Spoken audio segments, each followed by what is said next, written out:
Today, we talk mentorship, editing, and traveling, all while having a wife and 3 kids at home. That's right.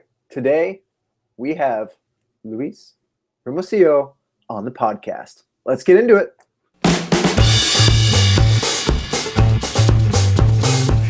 Jam sesh. Okay, cool. Raymond, what Pew, is pew, pew, pew. going Callum. on? Well, we have so much to talk about today. First things first, if you're listening to this podcast and you have also listened to last week's podcast, you are the reason why we are doing it. Last week, we let you down, we let life get in the way, and oh my God, here you are today. You gave us another chance. We are eternally grateful for you. So therefore, we are making it up to you with a giveaway. But first, Callum, how was your week? Pretty wild. I got a haircut. Actually, this haircut happened today, not last week. It happened today. What else happened? I had a whole bunch of engagement shoots. Just finishing up some this year's wedding bookings. We are getting our final pieces in place for our own wedding, which has been really exciting. What else, man? We have been busy. Catherine is a week and 3 days away from her 100-mile race. Oh. So we are, she's like resting now. This is like taper period where she doesn't run as much. And we are getting ready to go. I'm going to go sit and have beers while she runs. Nice. But other than that, it's been pretty good. A pretty good week. You have had a very exciting time the last few days. Tell us about that, man. Yeah, last few days. Well, first off, I just want to say that following you on Snapchat is a blast because I watched you guys went camping, right, in your brand new camper, and that was for one of her races, Catherine's races. Yeah, she had a race, and we went camping the night before in our RV. If you want to follow, if you want to follow both Raymond and I, you should. Because you'll get to see me traveling in the RV, and sometimes I take it to shoots. I'm at Cal Pinckney Photo on Snapchat. Raymond? I am. I think I see a woman Snapchatting while she's walking her daughter right now. Well, but where can we find you? We should be friends on Snapchat. Yeah, no, I mean, I've been watching you go to a few shoots, and those were cool. Those were fun. In fact, I stole a cue from you on my paint war engagements. I don't know if you picked up on that. I saw that, yeah. You did. I stole it from you. I know. That was a ton of fun to watch. If you want to follow me, I drink beer. I pour it down the drain when it's gross, and we have a baby on the way, and that will be really what my Snapchat is going to be all about for the next few days. And that's really exciting because the baby is not here yet. So today is Wednesday, May 18th, when we are recording this. And as of right now, there's no baby, but the family's all here. We're waiting. We're going on long walks. We're doing everything we can to get that baby moving.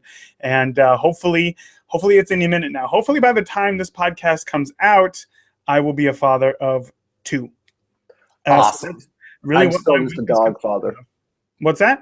I'm still just a dog father. Just a dog father. Yeah, we're also a dog father. And if anybody wants a Chihuahua who, just let me know and I'll mail them to you or something. Because you can straight up mail dogs in the U.S. apparently. Stamps. You know what I do want to shout out to? We have a crazy amount of followers all of a sudden on Instagram, and I want to thank them. I want to thank all of you right now. But also next week, I want to shout out to at least like 2 or 3.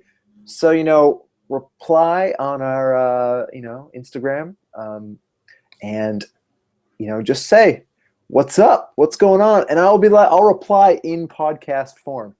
Yeah, in fact, we have one guest one listener rather who we really want to reach out to and thank, and that is Patty. Patty, if you're listening to this, you know exactly who you are.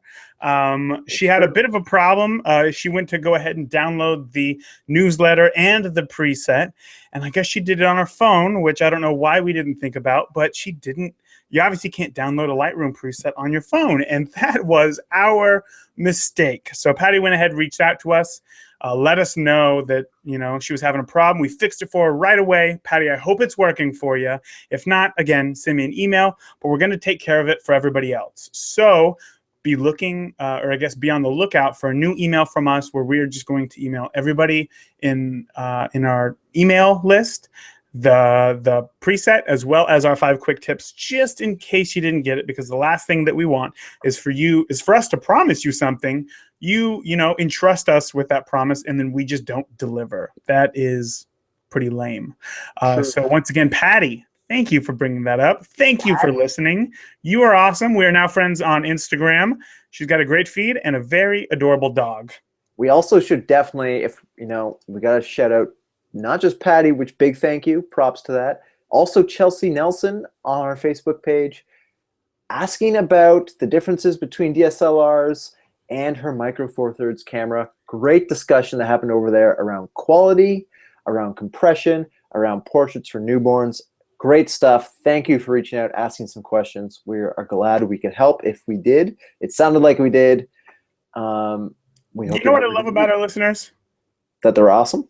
For one, they're awesome. But the reason why they're awesome is that they're obviously curious. And they have questions that they don't know where to find the answers to. And we're here to help. And what is awesome about that is that they're not afraid to ask those questions. That is what I love.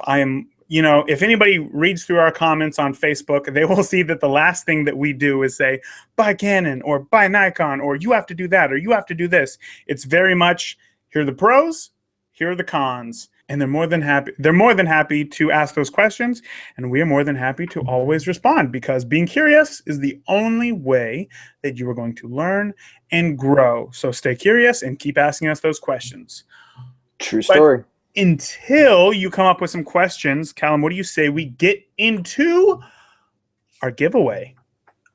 Giveaway time. Giveaway time. So last week, what did we talk about? Last week we talked about a giveaway. And this week I talked about how much I love what it is that we're giving away, how much I use what we're giving away, how much my clients love what it is that we're giving away today. And Callum, why don't you let everybody know what it is that we are giving away? Okay, do you have it in your hands so that we can do a reveal as I drum roll it at the end? We are giving away. Oh my God, hold on. Hold on. A brand new Fuji Instax Mini 8 with film. Whoa! Yes. Right there. We're hiding it now, and you can't go steal it. You have to do a few things though for us to get it. We don't know who you are, so you can't just go hands up. I can't see you. Right. What we just talked about was how much we love our listeners, how much we love how curious they are, and how much it is that they love being a part of the Beginner Photography Podcast community. So how do you learn things? You either go out and you actively search for those things, or the information comes to you. And the only way that information is going to come to you is by having a larger community. So that is what we're doing. We're growing this community just for you, and therefore we want to give you this brand. Well, not this one. This is the one that I use at weddings. I put a sticker on the back so nobody can steal it. It's mine. I love this thing. But we have one. We have one, brand new, in box. And you know what? Well, actually, we don't have it yet, because what's even better is we're going to let you pick out the color. There's 6 different colors available for these things. So here's all that you have to do to win it. Okay, you ready for this? Okay, I'm ready. I'm listening. Okay. I hope you are too. So first thing that you got to do is you either have to be a fan of us on Facebook or Instagram. But we would like it to be both. We'd like it to be both, but we understand that some people don't, use Instagram. Some people don't use Facebook. So just one or the other is more than fine.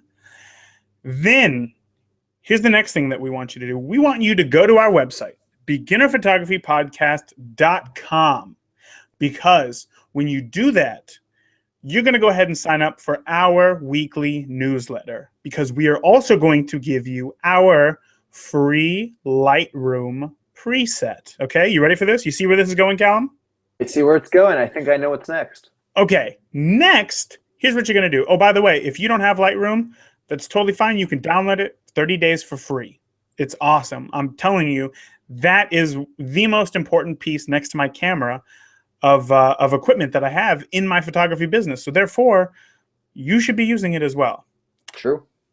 So next, you download this free preset, and then you go out and you just shoot whatever the hell it is that you like to shoot. Whatever makes you happy. Kids, pets, nature, friends, Friends. cars, anything. Anything you like, we want to see it. Use your preset that you've just downloaded on these photos. Then you got to go into Instagram or our Facebook page and share that with us. Use the hashtag #MyBPP giveaway. That's how right. we'll know. That's how we'll find it. Use that on Instagram. Tag us, Beginner Photo Podcast at Instagram. Tag us in your photos. We would love to see it. Sometimes if your profile is private, we can't see hashtags. So if your photo's private or if your profile's private and you share it, we won't be able to see it. But if you tag us in the photo, then we will be able to see it.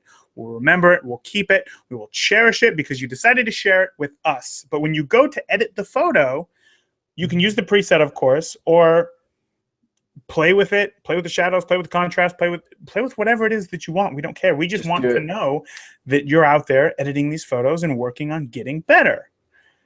That's it. That is all that you got to do. Share as many photos as you want. However, there's only one entry per person. So we'll just go ahead and pick out our favorite, I suppose. The contest will end June 5th at midnight. Okay? Does that sound fair? Not 12:01? Perfect.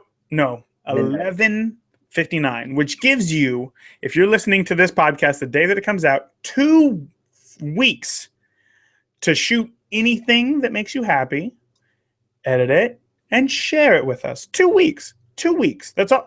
You have 2 weeks to take a photo, essentially. That's not very hard.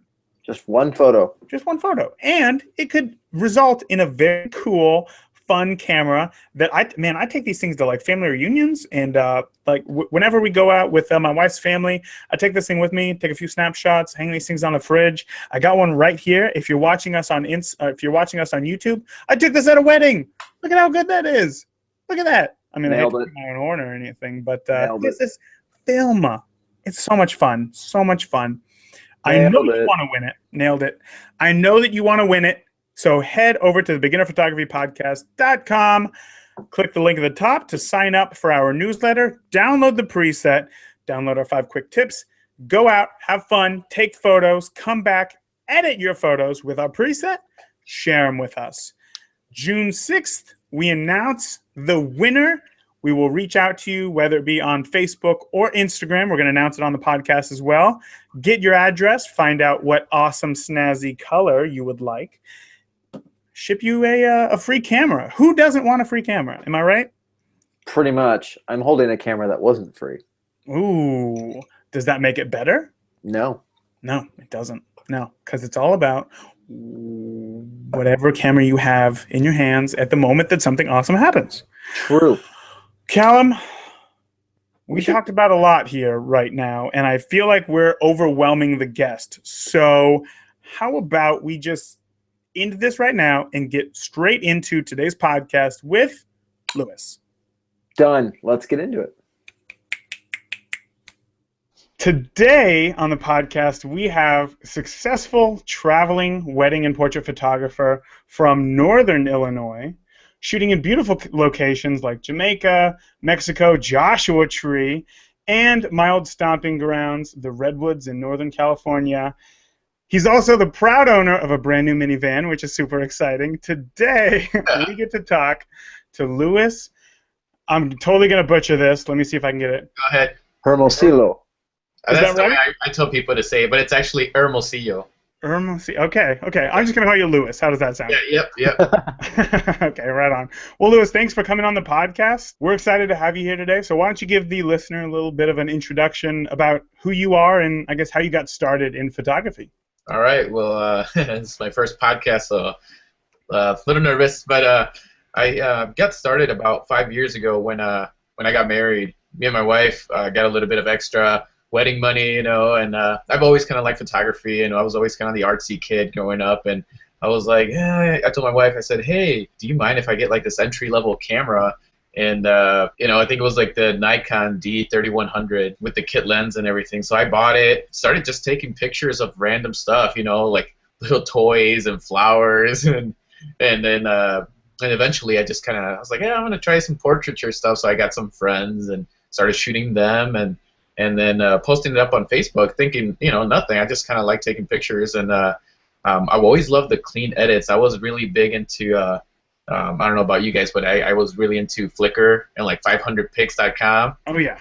Back 5 years ago, and I discovered Jordan Voth. Right. Okay. Yeah. Yeah, I discovered him, and I was like, wow, it just hit me so like crazy. I was like, man, this is what I want to be. Like, this is what I want to. This is the style I've been kind of looking for, and so started following there. I think he didn't have that many followers. I think at the time maybe like 1,000 or something like that. Now it's like 10 million.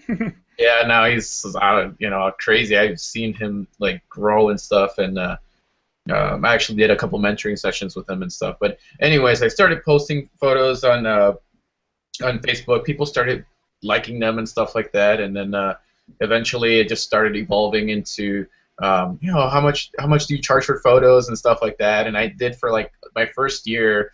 I've been doing photography for 5 years, so the first year I was kind of doing a lot of free stuff, a lot of family, just clothes, little Mexican events like quinceañeras. They're kind of like, I don't know if you've ever heard of them. Oh, of course, yeah, they're huge. They're like, it's like when a Sweet girl turns 15, it's kind of like she's a woman now type of deal, and it's like it's big. It's as big as a wedding, but it's a lot more hectic because you're dealing with a bunch of like kids. Her kids, yeah, like 20 of them, and yeah.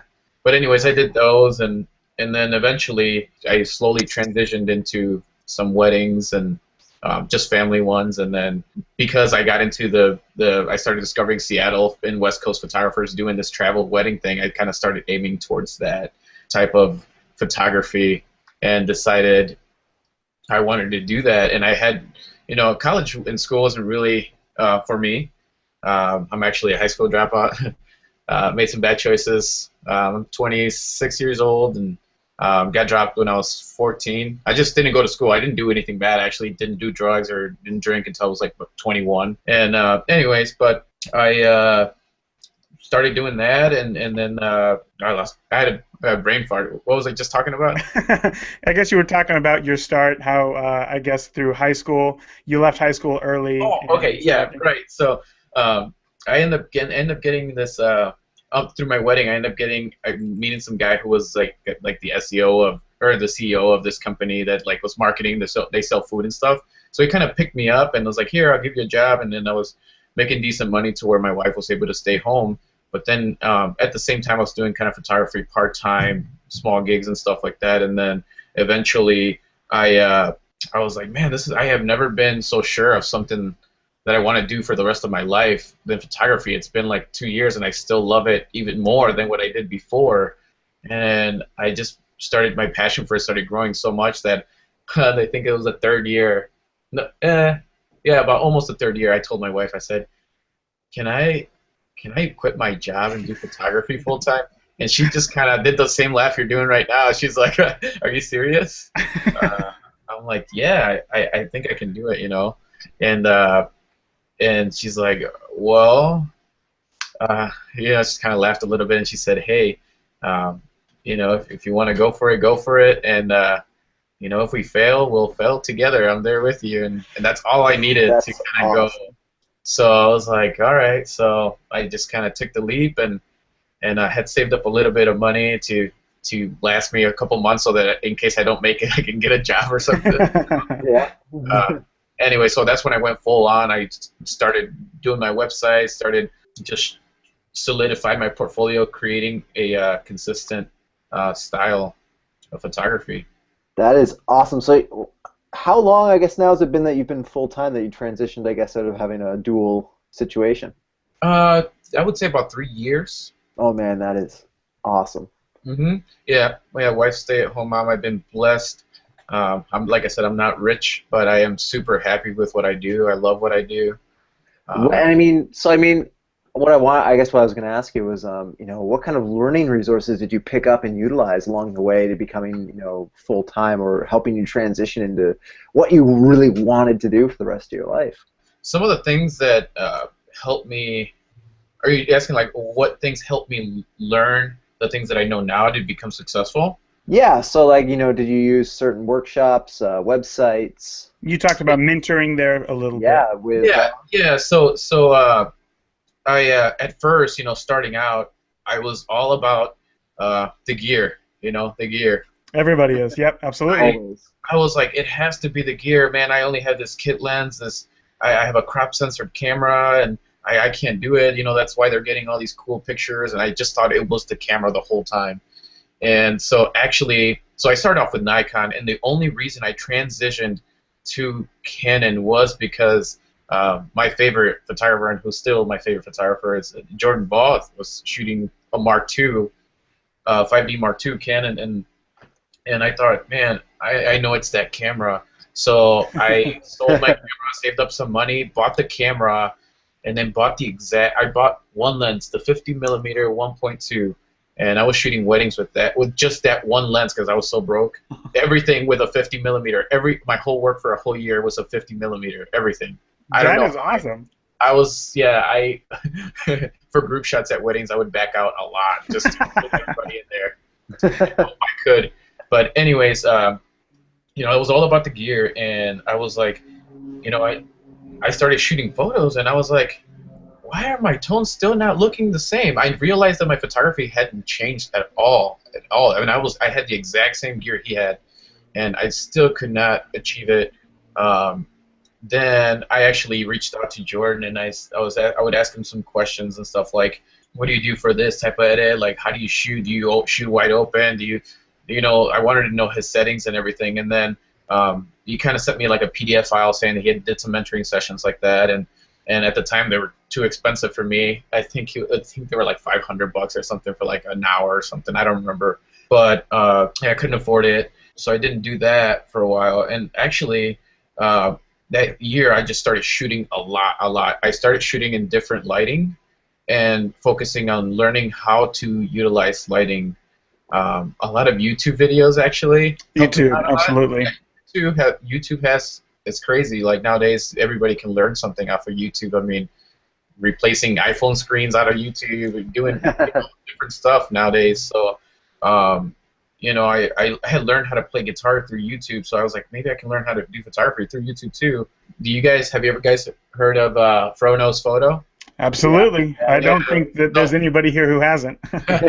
So Frono's Photo, his tutorials and stuff that he was doing were actually really, really helpful on focusing on light and stuff like that. And then he kept pushing, like, just keep shooting, and practice makes better. And it's true. It's true. It took me a couple of years to kind of learn, and still I learn every day. I think one of the biggest things that Jordan Voth and actually Ben Sasso too, I did some mentoring with him, told me was to shoot what you love seeing, because if you try to shoot the exact same stuff that other people shoot, like other photographers they admire, I think, I don't know, this is just in my own opinion, but I think people can see that. Like, people can see your if you're yourself, then I feel like people are more attracted to that, and I think people can tell sometimes when you're trying to be somebody you're not. And it wasn't until then that I actually stopped struggling with, being happy about what I was shooting. And all this stuff I actually learned through mentoring with Ben Sasso. So some of the stuff he taught me was being consistent with work and not trying to change it all the time. Would you say that your biggest struggle, I guess, as you were developing your own style, or your biggest, I guess, struggle, to become a photographer you like to be or you wanted to be, was the consistency, or was there another aspect? It was just that I wasn't happy with what I was shooting. I mean, I would be happy as long as I didn't go like into these photography groups and see their other work. I would love my work when I was editing, when I was shooting it, and then as soon as I would go into Flickr or 500 Pix and see other photographers' work that have been shooting for a longer time, obviously, and were more advanced than me, then I would be like, man, my work sucks. I would get so discouraged, and then I just finally actually removed myself for a little while from groups like that, and started focusing more on just myself and being happy with what I shoot. And Okay, so I hate to interrupt you here, but it sounds like, I mean, what you're basically saying is that what changed your photography most was just like a shift in your mindset as opposed Yeah, to learning new techniques. Is that yeah, right? yes. Learning to I would say learning um, to accept your work and that it's okay to be different than everybody else's work. You know that's actually a big key. You know, you want to be different. You don't want to Yeah. be. So what was it that I guess you were unhappy about in your photography starting out? And what was it that changed when you said, you know what, I'm just going to shoot what makes me happy? Like, is there anything in your photos that you're like, this is it, like this is my style and this is what I like to do? I like seeing people happy and bright. I really like bright photography, happy tones. I listen to a lot of my photography is influenced by techno and house music. Ah, that's Cool. awesome. I'm a big deep house music listener. I've been listening to house music since I was a really little kid, and I wanted to be a DJ at one point and make my own beats and stuff. But That's yeah. awesome. Anyways, it was a mindset. I wasn't happy with my editing. I locations because I kept blaming. Well, they live out in California. They live in Sure. Seattle. They have mountains and stuff. And so I thought I could never just be big because I needed to travel to those places to get awesome photos. And then I realized the biggest thing was that I realized that people cherish all types of photos. You know, even if I learned it when my first daughter was born, that I had some iPhone photos and I would go back to them and look at them and like I don't know what I would do if I would lose those photos because it was like when she was born, I think I was crying and it just meant so much to me. And then I realized like, man, our job has a big power. You know, it doesn't really matter if there's a mountain behind or if the tones are right. Like, people would cherish these photos. I love seeing photos of my grandparents when they were younger and So you mean you didn't take your brand new daughter out to like Iceland and hold her up in front of like waterfalls and anything like that with some beautiful landscapes? no, no, no.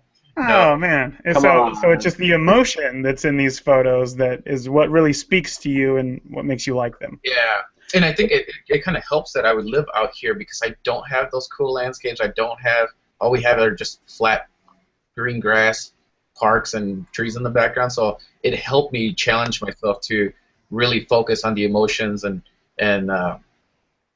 just happy people and showing their families and stuff like that and what they love too. So That, I think that's really important that you made that transition and noticed that kind of, not always all about, perfect landscapes and backgrounds. It's about that connection between the camera and the viewer and the person who's the subject of the photograph. yeah, I mean, so that's a lot about, I guess, a lot of your philosophy. A lot of the questions that we get from our listeners are usually around the other end in kind of the editing. So, of course, I'm going to end up asking you a little bit about this because you mentioned you like bright photographs. So we found you through, or how do we originally reached you? Through the Visco Film we Users saw group. you on the Visco Film Group. Yeah. oh, okay, cool. You had posted a really awesome photo up on there. So we are actually, I want to talk to us about either I guess editing and I guess your style in that with Visco, or is it something about the community that draws you there? What's going on there?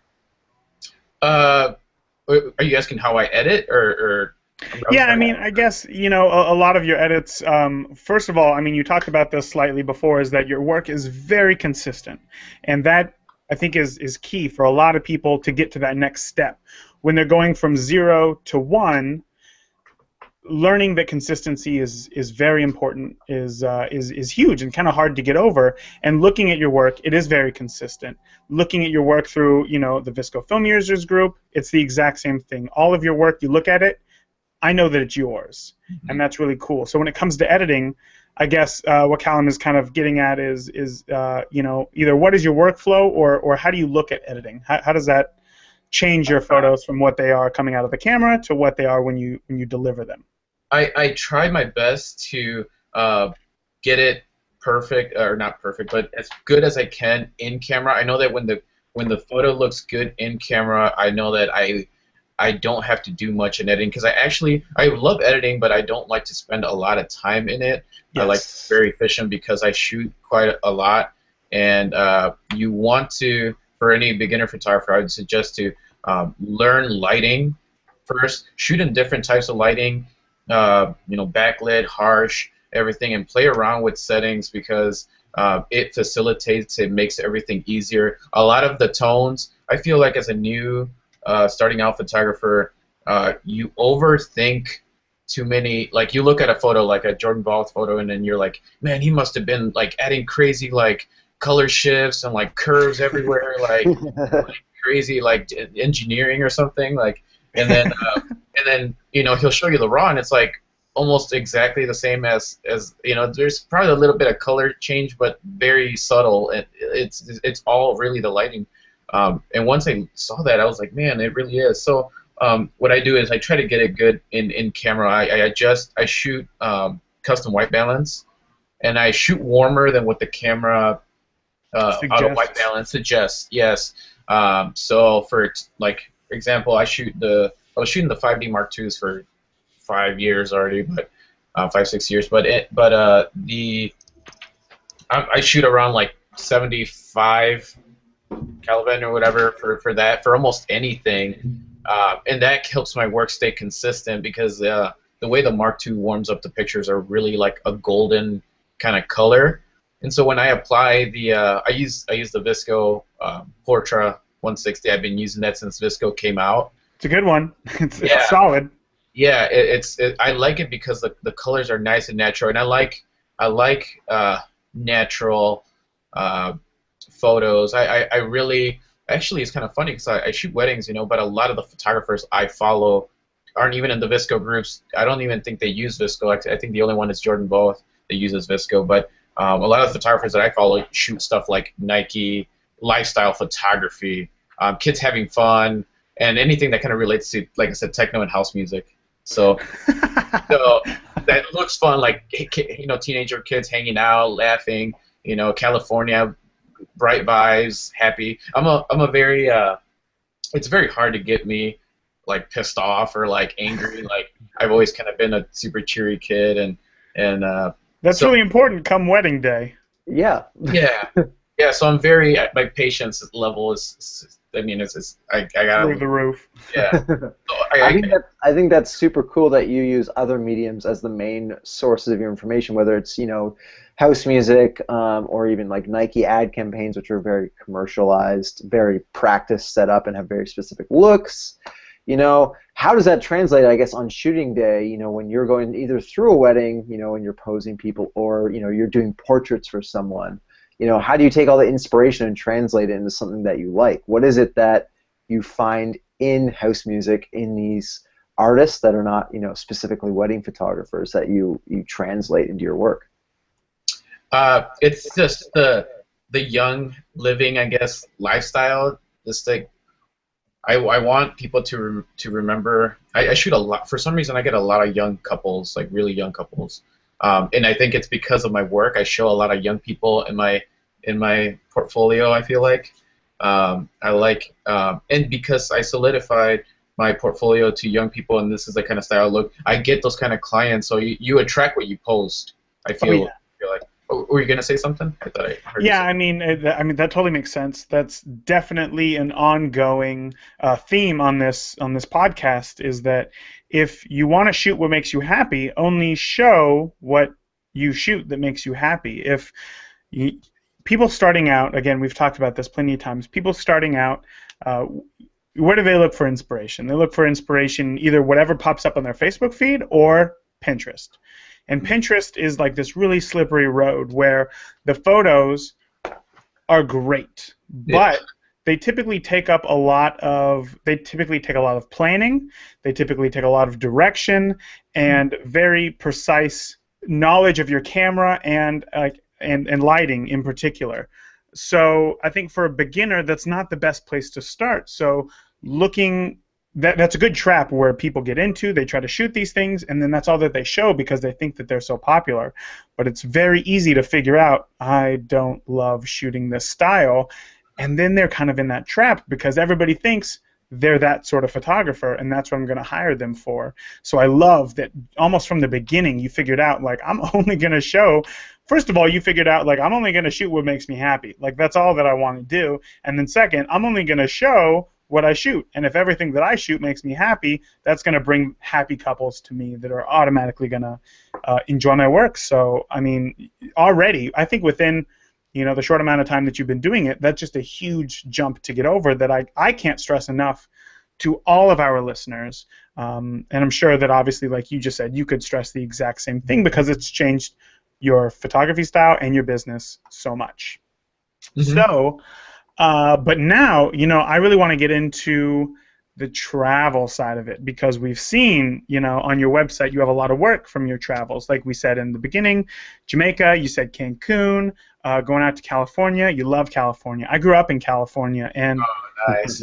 I feel bad because it's like, you know, growing up, I wish that I had the same passion for photography that I do now because, man, it would just be so much cooler to look back at those photos and, you know, really put myself into them again. I'm going out in July for my damn 10-year high school reunion, which is just blowing my mind right now. But I'm really hoping to get a lot of nature time. I grew up actually just like 20 minutes from Point Reyes, and when I saw your little session out there, oh man, it just brought me right back and it got me all excited. But going out to the Redwoods is going to be great. So why don't you talk a little bit about your travel and how it is that I guess you find people who want you to travel.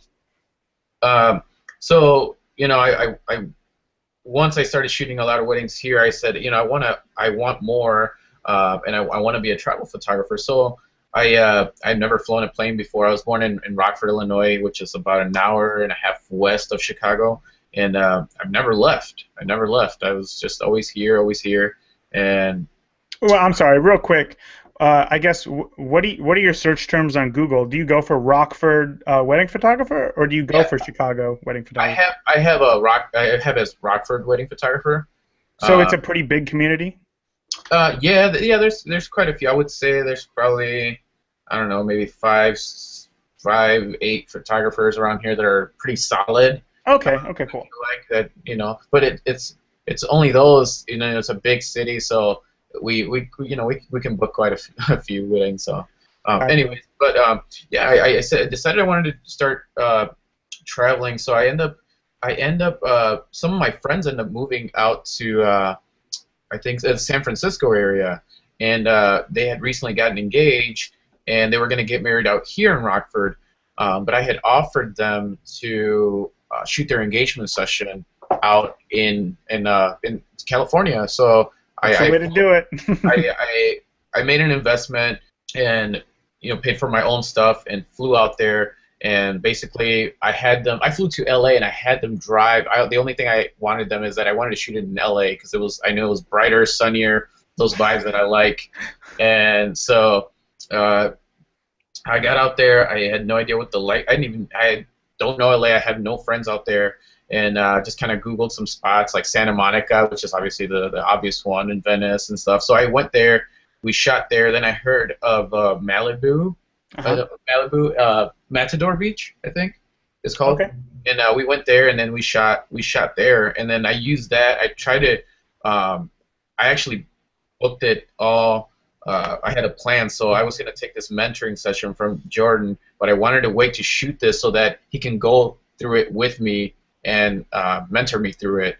So, so I shot that, and I studied a little bit before that. I did some practicing shooting and different lightings just to kind of, you know, get freshened up. Shot that, did the mentoring, and then edit it and made that into, that was like my whole portfolio was like just that couple.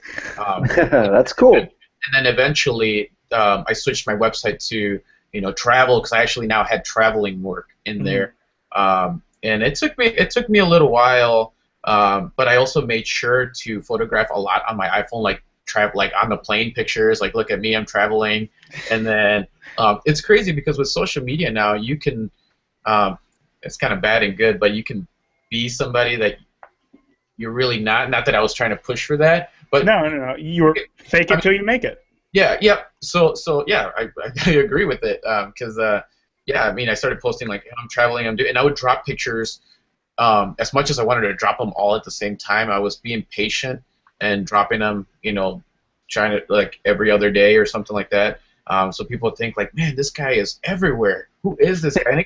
And I guess hopefully it stirred up some people. Eventually, I end up starting getting people saying, hey, I'm from California, and I love those photos that you did for my friend, which was the couple that I shot out there. And then I said, yeah, sure. So I actually did that second one, was out of my pocket as well to get more. And then after that, I said, okay, I already invested this much money into it. I think that's a good amount of money, because I'm always thinking, okay, I don't want to be on the negative side too. Obviously, I have a family, so I don't want to, I got to be smart with what I do and really focus on stuff. So plan to shoot before you shoot it. I think it's a good thing that I kind of learned from Ben Sasso. It's good mental exercise too. Yeah. Mm-hmm. Yep. Even if you just have some ideas, and like I said, a lot of my ideas are from Nike ads, H&M, American Eagle. Just outside of the box, untraditional wedding and portrait photos. Yeah, I like that. And then I work with my couples in a way where I get them to, I guess I try to make them feel like models. Like, yeah. Hey, I shoot with, because I've shot with models before, so it's like I go about it the same way. Instead of having poses, I create scenarios, and I have them do actual live kind of sets. I have, walk this way, I want you to kiss her, give her a big hug, twirl her around, whatever, and I shoot a lot in motion. So I have to always, so shooting bright, that helps me out a lot, because I'm shooting at a faster shutter speed, which allows me to shoot in motion and try to stay sharp and stuff. And I think you get the real action shots in between those shots that you want to get, That's cool. Sure. When you're traveling, I guess, West Coast and whatnot, and this is a big thing, even for Raymond and I, because we battle between the Nikon, Fuji, debate every week. My gear is bigger and heavier, and his is smaller and lighter. We both do a great job. Oh, just shush it, Raymond. Like, what are you taking out there? Do you travel heavy? Do you travel light? Do you try to keep it, what are you taking out there? And what are you shooting on? Because everybody who listens to our podcast wants to know. Yeah. If you went from Nikon to Canon, you're cut. We're never airing this episode. We're going to replay this several times. Nice. I'm actually, I think, I want to say now I'm the only Canon shooter around in the group of my friends here. They're all Nikon and stuff, so they kind of give me a hard time sometimes. They're smart friends. Smart friends. I just got used to it because I switched, and I just got used to the Canon system, and I already invested so much into it. But anyways, I take, so for weddings I shoot, I used to shoot, I just got the Mark IIIs like 3 days ago or something like that, but I Congratulations.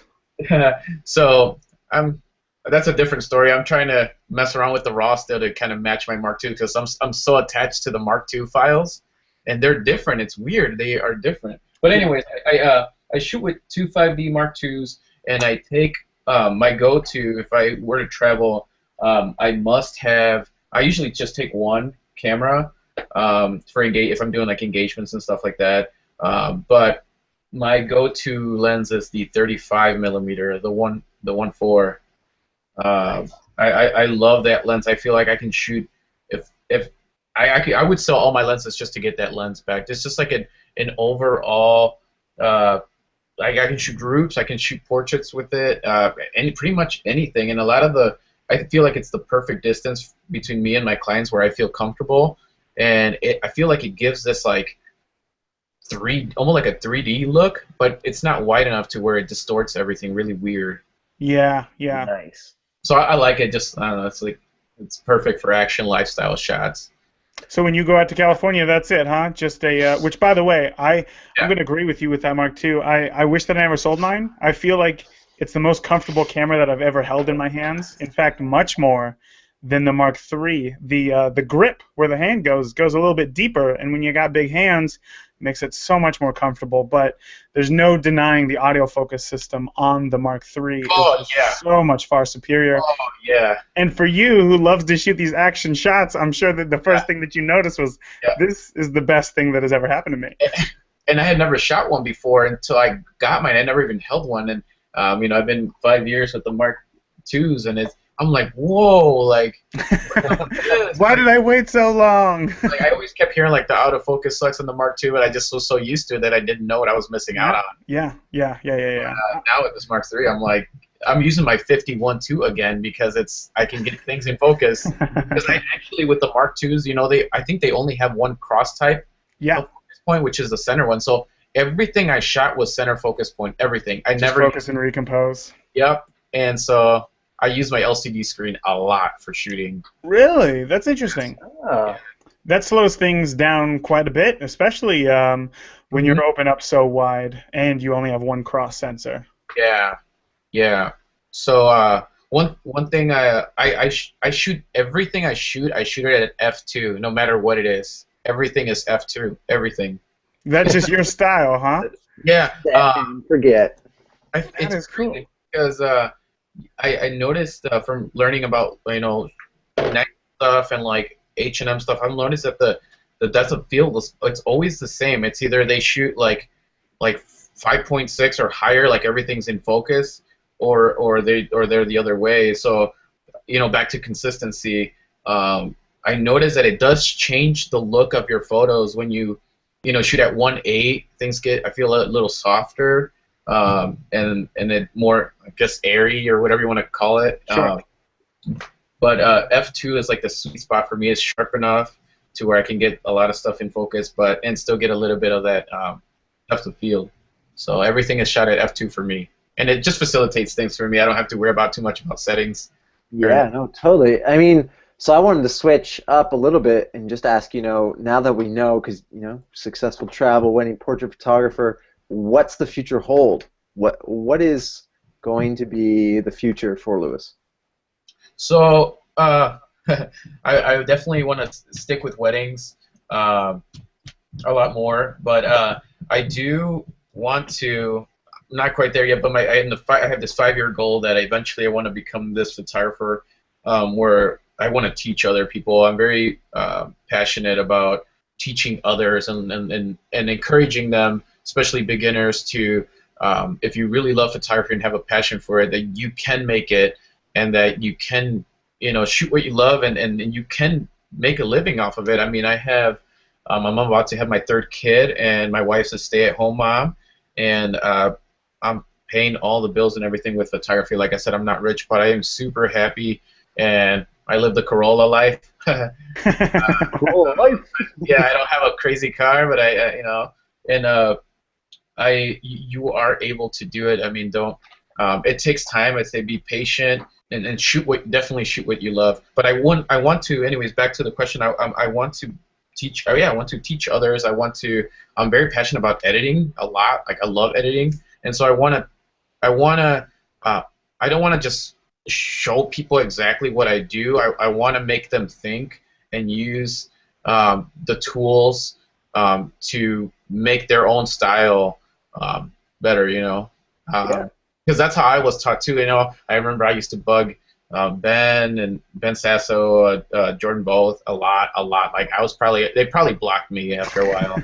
But I used to. That's another thing I encourage new photographers: ask questions. Like you'll be annoying, but that's how I got to where I'm at right now. I just ask a lot of questions, even if you think they're stupid. I mean, it's with any job. You really just ask questions. But yeah, I think I got to the point where Jordan Ball at one point was like, dude, just kind of shoot what you love, like be yourself, and then stop asking so many questions. Yeah, like because he told me it has to do a lot more with how you use your light and how you shoot the picture from in the camera, not really about the editing part. And so finally, I was like, man, kind of got a little sad after that. And I was like, it's true. Maybe I just need to break out of it. That's when I removed myself from photography groups and just really shot stuff of my own, and I really loved it and learned to accept it. And yeah, but that's awesome. Yeah, I want to teach others, so that's what I want to do. I want to be a mentor. I would love to do one-on-one sessions eventually at some point and teach others what I know. I'm not a crazy pro or anything, but I would love to just teach what I know, something like. 'Cause I remember being there before.